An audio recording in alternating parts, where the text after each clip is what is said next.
Good morning. Today we will be discussing about soldering. What are the requirements for soldering and how it is done. So what is soldering? Soldering is defined as the fusion of two metals by the use of a filler metal which has a lower fusion temperature than that of the parent metals being fused. There is a difference between soldering, bracing and welding.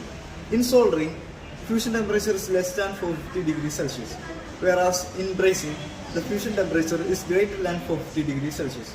Whereas welding is the process of fusion of two metals by the use of heat, pressure or both. What are the requirements for soldering?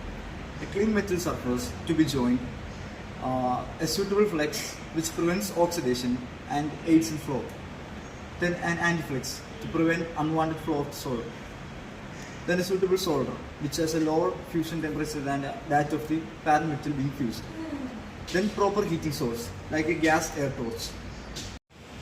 So what are the steps in soldering?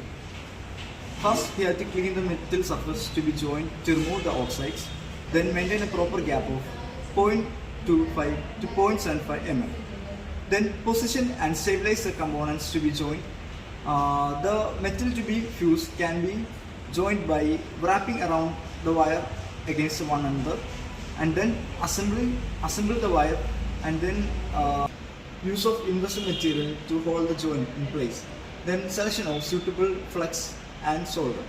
Then application of flex in the area to remove the oxides and to aid in the flow. Application of anti-flex in the area where solder flow is not required.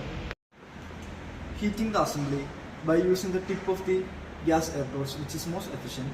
Then cool the solder. Then after that, remove the investment material and then clean, finish and polish the surface.